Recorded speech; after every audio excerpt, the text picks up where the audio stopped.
Bonjour et bienvenue au dernier webinaire de la Project Management Week. Je ne sais pas si vous m'entendez, si c'est bon, le micro marche.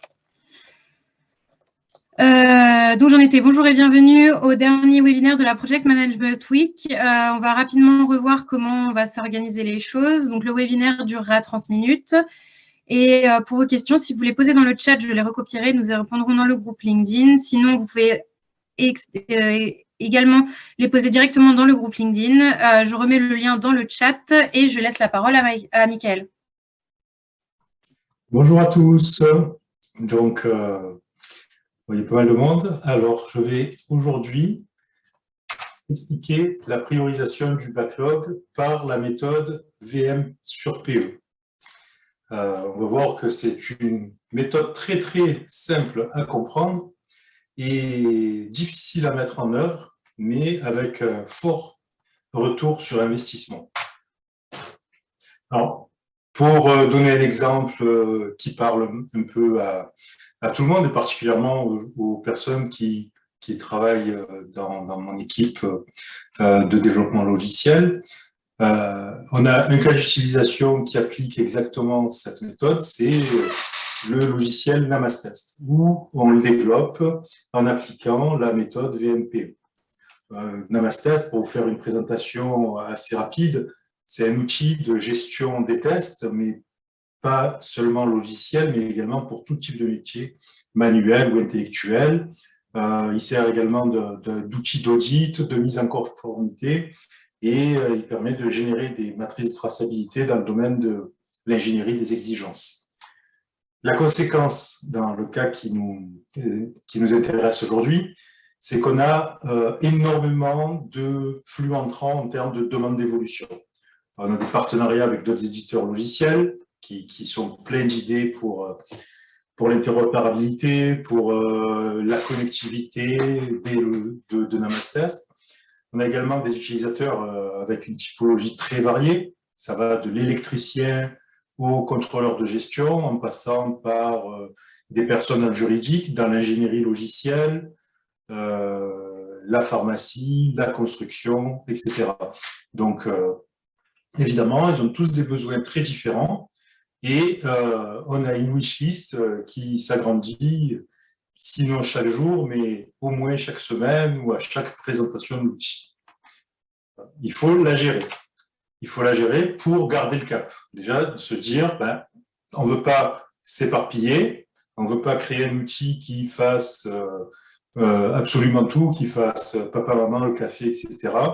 On veut vraiment un outil avec une fonctionnalité maître, une fonctionnalité maîtresse plutôt, et éventuellement des fonctionnalités additionnelles, mais qui ne s'éloignent pas de la ligne directrice. Donc, on veut apporter de la valeur pour nos utilisateurs, évidemment. On veut apporter de la valeur dans notre cœur de métier et pas une petite valeur dans des choses au périmètre où d'autres éditeurs logiciels le feront bien mieux parce qu'ils se concentreront dessus. Donc, comment on fait ça? On veut gérer cette wishlist. Est-ce qu'on va gérer toutes les demandes de tous nos clients et utilisateurs? Est-ce qu'on va se focaliser sur seulement nos clients VIP? Quelle que soit la définition qu'on accorde à VIP, hein, c'est ceux qui ont pris les abonnements les plus élevés, ceux qui sont les plus forts utilisateurs, les plus nombreux. Bon, ça, c'est une définition à apporter. Et comment les définir? Et est-ce que, justement, on a vu qu'on couvrait de nombreux domaines, est-ce qu'on veut apporter de la valeur dans tous les domaines, dans un seul domaine, dans quelques-uns? Il n'y a pas de réponse standard à ces questions-là. Ouais, et moi-même, je ne sais pas. Je fais très attention à ne pas décider tout seul la ligne directrice du produit.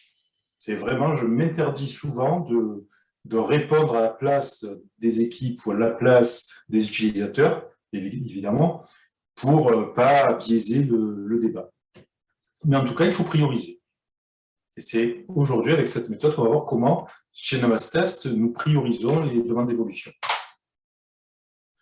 Pour prioriser, il faut des critères de priorisation. Définir ce qui est le plus important, les questions qu'on va poser pour s'orienter, etc. Et puis, une fois qu'on a défini des critères et qu'on a une liste d'évolution qui semble à peu près au même niveau de priorité, là, est-ce que ça va entraîner une surcharge pour l'équipe? Si on veut tout faire, Va-t-on y arriver? Eh bien, tout simplement, notre réponse, c'est, je lève le suspense tout de suite, la formule de méthode de priorisation, max du taux valeur métier divisé par point d'effort.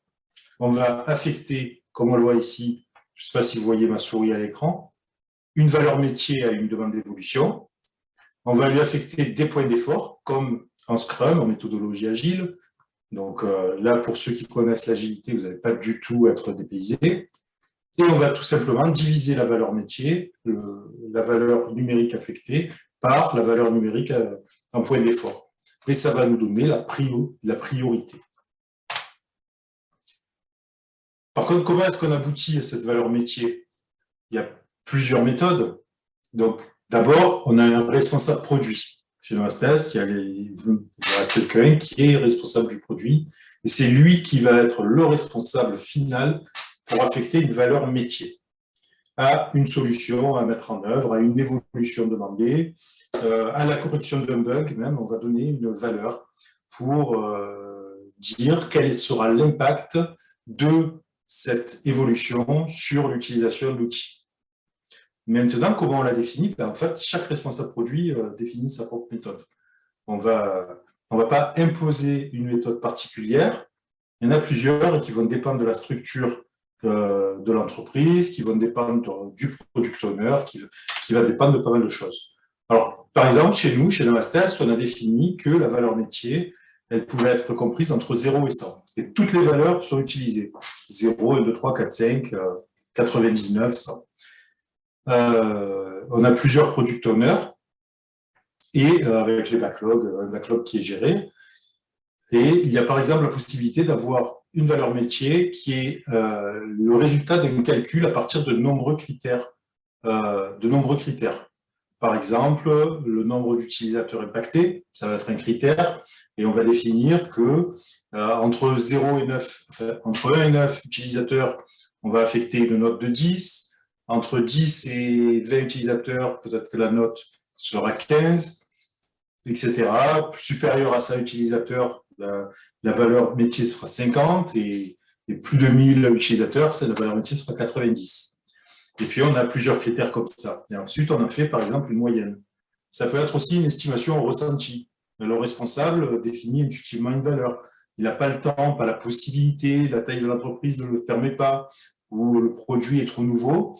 Le responsable métier va simplement définir en fonction de sa connaissance actuelle du marché, des besoins qui ne sont pas satisfaits par le logiciel, il va définir lui-même une valeur. Et de manière non pas quantitative avec une estimation fine, calculée avec les critères, mais peut-être de manière relative, en disant cette valeur métier, cette évolution, moi je l'estime à 50, après il prend l'évolution suivante, c'est un peu plus important, je mets 60, l'autre un peu moins important, je mets 40, et puis il affine au fur et à mesure. Et c'est un ressenti, c'est une très bonne base qu'on a déjà utilisée et qui fonctionne très bien aussi, dans une certaine limite. C'est-à-dire qu'au démarrage du produit, effectivement, c'est assez simple. Puis au fur et à mesure que ça s'affine, qu'il y a beaucoup d'évolution, ça montre ses limites. Ce n'est pas le responsable produit seul qui peut définir de manière intuitive les valeurs métiers. Et dans ces conditions, hop, il bascule sur une matrice de calcul. Les critères, évidemment, de la matrice de calcul, ils peuvent être assez faciles à estimer. Par exemple, le nombre d'utilisateurs, on sait que notre application, telle fonctionnalité va être utilisée par le service comptabilité qui contient 20 personnes, donc c'est assez simple à estimer. Mais parfois, si c'est un outil sur le web, par exemple, on va peut-être faire des sondages en ligne, donc sur l'application web, faire un sondage qui va nous permettre, à partir des résultats, de savoir quelle ou quelle fonctionnalité serait la plus utile. On a aussi la possibilité d'avoir un NPS, Net Promoter Score. Donc, c'est quelque chose qui est utilisé par les sites de vente en ligne, où on donne un indice de satisfaction, par exemple, à une nouvelle évolution. Et puis, si c'est entre 9 et 10, bon, pas de souci, l'utilisateur est un promoteur. Si c'est 7 ou 8, l'utilisateur est à peu près passif, il n'a pas d'avis. Et si on voit qu'il a mis une note de 6 ou moins à la fonctionnalité, à la question. Bon, ben, on sait qu'il y a un effort à faire là-dessus. Et là, on déclenche une question pour savoir ce qui lui plaît, ce qui ne lui plaît pas, et on va pouvoir affiner. Donc tout ça, c'est des résultats d'enquête, etc. La dernière technique que sûrement pas mal d'entre vous connaissent, c'est la technique du planning poker, qui est très simple, très efficace. On réunit quelques personnes autour d'une table. On a chacun un jeu de cartes avec les nombres de la suite de Fibonacci qui apparaissent chacun sur une carte différente. On a 0, 1, 2, 3, 5, 8, 13, 20, 100. Et le responsable explique la fonctionnalité qu'on veut implémenter et chacun va voter avec une carte en même temps, affecter une valeur métier. Ça, c'est une technique qui est directement inspirée du planning poker pour les points d'effort. Donc, ceux qui connaissent l'auront tout de suite reconnu. Voilà, donc j'ai un peu anticipé sur le slide suivant, où la technique du planning poker est un peu détaillée dans notre cas de valeur métier. Et effectivement, on voit bien que ça peut s'appliquer même aux membres du CODIR ou du COPIL. Si on a une fonctionnalité à estimer et à faire passer, sur laquelle on doit prendre une décision à un niveau de direction, aucun souci, c'est une des meilleures techniques à ma connaissance, de faire estimer avec le planning poker par une équipe en CODIR. C'est même presque mieux que les estimations avec les critères présentés sous forme de matrice, etc., qui peuvent être toujours discutés et il y aura toujours une partie orale. On peut aussi combiner les deux en faisant d'abord une présentation de la matrice et puis, quand il y a des évolutions concurrentes, faire le planning poker. Avec l'équipe Namastest, qui est distribuée géographiquement dans toute la France et même à l'étranger à l'étranger, puis dans les îles, à La Réunion, etc. On utilise Slack, et sur Slack, il y a une application qui s'appelle Poker Planning et qui nous permet de voter directement dans les canaux de discussion. Est-ce qu'il y a des questions à ce niveau-là ou je ne vois pas s'il y a un canal de discussion? Est-ce que pour l'instant, c'est clair pour tout le monde? J'essaye de regarder. Je ne vois pas les questions, donc OK, parfait. Donc ici, on a montré un petit exemple de matrice de traçabilité, de matrice résultat. On a mis simplement deux critères pour illustrer ce que j'ai présenté avant. Donc par exemple, le nombre d'utilisateurs impactés, donc c'est exactement l'exemple que j'ai donné. Entre 1 et 9, on a mis une note à 10, entre 10, 99, 20, entre 100 et 1000, 40, supérieur à 1000, 90. Après, l'amélioration du temps d'exécution. Si utiliser l'outil avec la nouvelle fonctionnalité, on se rend compte que ça apporte 10% d'évolution, ce qui peut être très bien dans certains cas.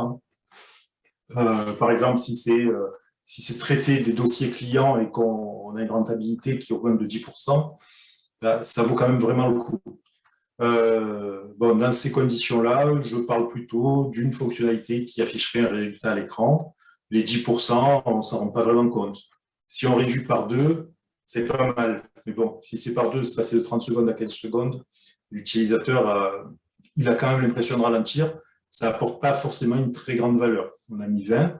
Par contre, si on a réussi à implémenter une fonctionnalité qui fait que d'un temps d'attente de 30 secondes, on a l'impression que ça s'affiche instantanément, même si en arrière-plan, en fait, des calculs continuent à s'effectuer, etc., ça apporte une grande valeur métier. Donc là, on a mis 80. Et après, la formule qui est ici, eh bien, elle montre quelle valeur métier on va donner à la fonctionnalité API Import Excel. C'est un exemple Namastest réel. Eh bien, on a fait simplement une moyenne. Après, on peut complexifier la valeur métier en disant tel critère, il a une pondération de 3, tel critère a une pondération de 10, etc. Et on peut vraiment définir les formules qui sont nécessaires. OK.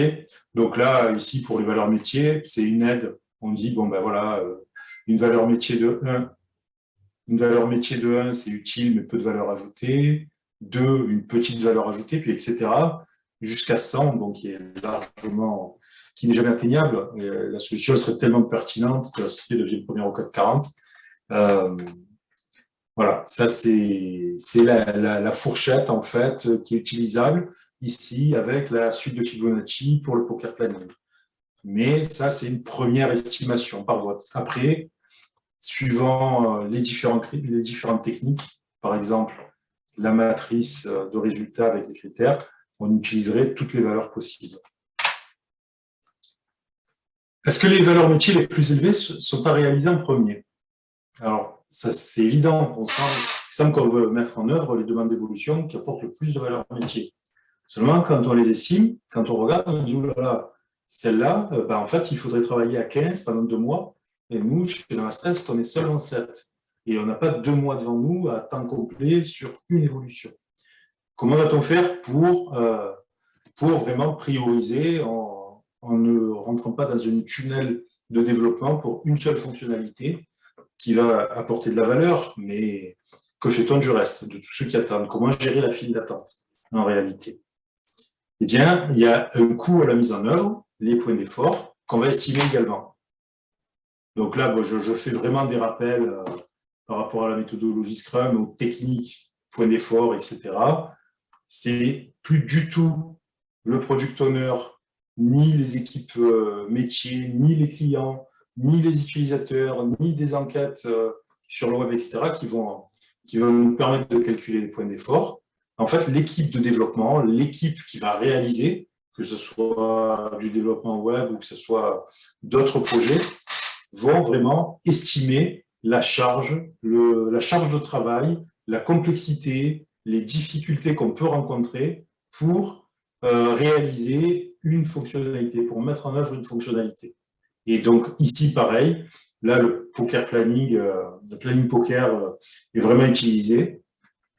Hop, j'ai mon écran qui va s'éteindre. Et pareil, il y a un vote. Et là, évidemment, c'est d'ici que j'ai récupéré les chiffres de la suite le nombre de la suite de Fibonacci, et on a la même chose.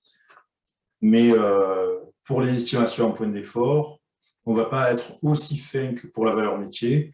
On va vraiment rester avec seulement un sous-ensemble de nombres entre 0 et 100, parce que c'est très difficile d'estimer de manière plus précise. Les experts en agilité pourront vous expliquer cela. Et donc maintenant, ce qu'on va faire, c'est qu'on a notre backlog avec la liste de demandes d'évolution qui viennent de la wishlist, qui viennent des différents canaux, et la priorité. On va pouvoir calculer la priorité. Donc la priorité, c'est l'arrondi à un chiffre du taux valeur métier divisé par point d'effort. Ok. Donc comment on voit ça? C'est un critère d'efficacité aussi dans l'équipe. C'est-à-dire que plus on a un grand impact métier, donc une grande valeur métier, avec le moins d'efforts possible, plus on va prioriser la fonctionnalité qui satisfait ce critère. Donc ici, un petit tableau résultat, où, alors ça vient de Jira, on utilise Jira pour alimenter notre backlog, à partir de fonctionnalités support, à partir de différentes fonctionnalités, et envoi de mail informatif à l'ensemble des utilisateurs d'un test, ajouter un rôle à projet, etc. Pour chacun, on a estimé avec l'équipe de réalisation les points d'effort, la facilité de mise en œuvre. Ensuite, avec les utilisateurs finaux, un jugement du product owner, etc., on a donné une valeur métier. Et puis en face, de manière automatisée, on calcule le taux VM sur PE. Et avec l'arrondi, on donne la priorité. Donc on voit que déjà, on se dit, ben tiens, consulter le panier d'achat de catalogue de tests, on va sûrement commencer par cela, c'est à 85, et ensuite 50 changements, donc un petit changement qui coûte pas cher à mettre en œuvre, point d'effort 1, et avec un gros impact métier. Et puis évidemment, vous aurez tous compris qu'à partir de là, on va pouvoir trier par la colonne priorité, et on se retrouve bien avec ajouter un catalogue à son panier, c'est la première chose à faire. Et en plus, il y a une facilité de mise en œuvre. Enfin, c'est vraiment très facile à mettre en œuvre. Ensuite, consulter le panier d'achat, etc. Jusqu'aux éléments qui, en fait, ont une priorité très basse parce qu'ils coûtent plus de points d'effort que ce qu'ils apportent de valeur. Et donc, les solutions, les fonctionnalités, elles se trient automatiquement par priorité, ordonnées ordonnée, comme je l'ai écrit en rouge ici, par le maximum de valeur métier apportée en fournissant le minimum d'efforts. Et ça permet de faire avancer notre outil à pas de géant. Voilà, en conclusion, nous, en développement logiciel, on utilise la priorité à partir de la valeur métier et des points d'effort. Attention, ça reste un indicateur. On ne va pas obligatoirement suivre aveuglément la priorisation automatique mise en place. Ça reste une aide à la décision, comme je l'écris là. On a un backlog qui est ordonné et qualifié. Ça apporte beaucoup de clarté. Ça permet de communiquer très efficacement avec les utilisateurs finaux comme avec les équipes internes. Mais par contre, la priorisation finale, elle est toujours effectuée par le responsable produit, quelle que soit la priorité automatique affectée. Je suis ouvert aux questions, s'il y en a. Donc, ici, c'est le slide de conclusion. Bon, du coup, au final, normalement, on n'est pas censé avoir de questions, mais comme Michael a fini 10 minutes un petit peu en avance, vous pouvez poser vos questions là, maintenant, dans le chat, si vous en avez. Sinon, pensez à noter le code pour les 15 minutes d'entretien gratuit et l'adresse mail. Et retrouvez-nous quand même dans le groupe LinkedIn, étant donné qu'on présente certains ouvrages, certains outils, etc. Et puis, merci, Michael, d'avoir fait ce webinaire qui clôture la semaine. Voilà. Avec plaisir. Voilà. Je raccroche. Il y a une question dans le chat. Ah, ok. Alors, c'est bon, on ne voit pas le diapo, c'est bon. Dans ce groupe, vous posez vos questions. Tac, très clair pour moi. N'y a-t-il pas un risque à parfois prioriser en premier ce qui est simple plutôt que ce qui est nécessaire? Je te la lis. Très bonne question de Raphaël, en effet. Non, le risque, il est complètement mitigé, donc annulé par le fait qu'il y ait une division, donc justement un rapport où ce qui va être simple, peut-être ne va pas apporter beaucoup de valeur métier. Ça va être simple, donc effectivement, il y aura peu de points d'effort, mais ce qui est simple, peut-être que parfois, ça apporte que 2 points ou 10 points de valeur métier. Donc, avec le rapport, c'est justement quelque chose qu'on a réussi à éviter. C'est vraiment le critère de priorité, c'est la division. Et pas la valeur métier simplement. Mais on voit également que quand c'est simple à mettre en œuvre, j'ai eu des fonctionnalités qui ont coûté 1 point d'effort, mais qui ont apporté 50 points de valeur métier. Par exemple, simplement sur la reformulation de texte dans la page d'accueil. En reformulant, on s'est rendu compte qu'on avait des retours utilisateurs beaucoup plus nombreux, qu'on avait une clarté de présentation des objectifs de l'outil qui était beaucoup plus forte, et ça nous a coûté très peu cher à mettre en œuvre, mais avec une forte valeur métier, un fort retour sur investissement. En revanche, si c'est simple, mais que ça coûte beaucoup à mettre en œuvre, effectivement, le rapport VM sur PE va être très bas, et donc on ne va pas faire ce qui est simple.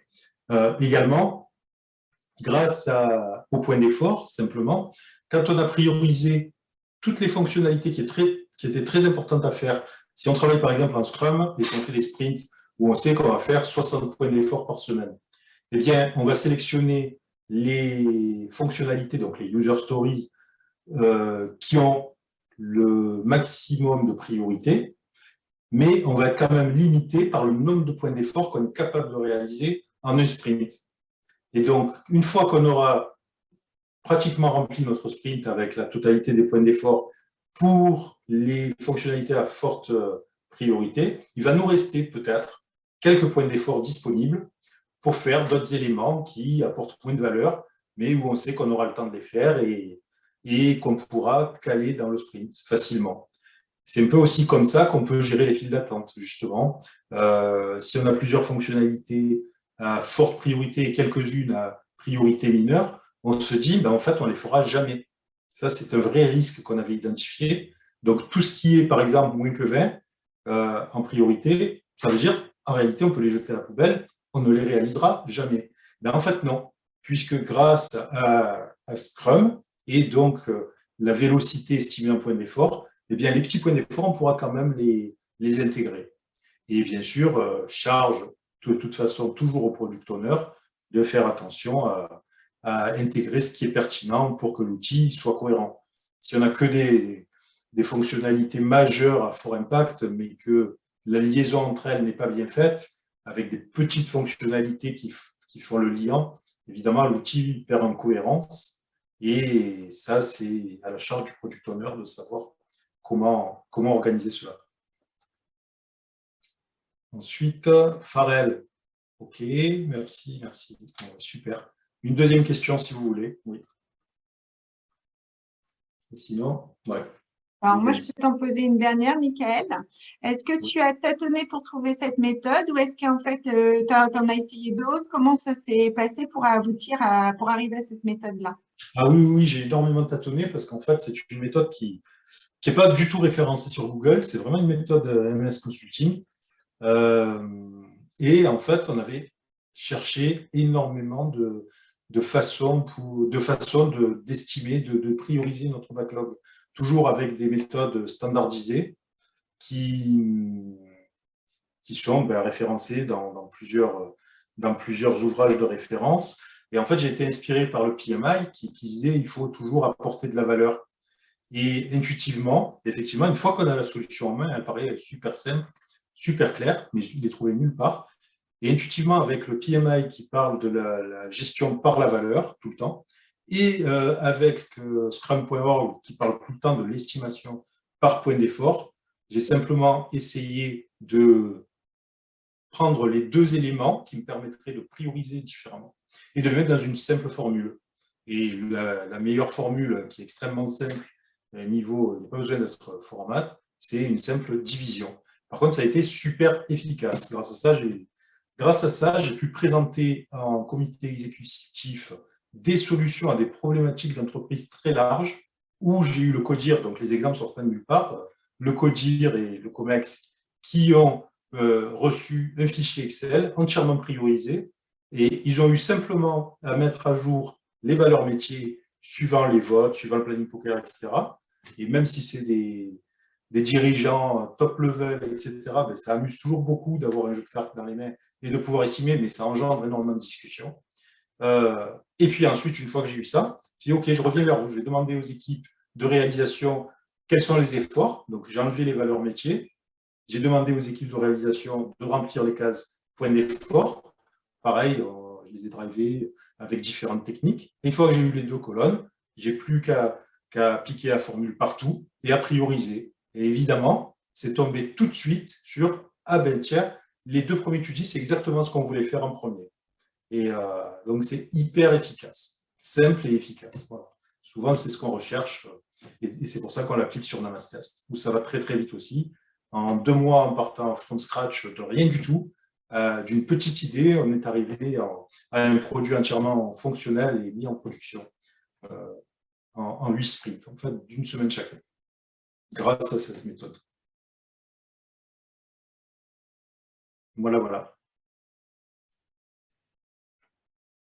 Très bien, merci pour ton partage. On arrive à la fin de la demi-heure et à la fin de cette semaine de la Project Management Week. Merci beaucoup. De toute manière, il est possible de continuer à échanger avec Michael dans le groupe LinkedIn. Léa vous a mis le lien dans le chat, donc n'hésitez pas si d'autres questions vous viennent dans l'après-midi. En tous les cas, méthode très innovante et qui semble simple et efficace à mettre en place. Alors, que demander de plus? Merci. Avec plaisir. Bonne journée à tous. Bonne journée. Au revoir. Au revoir.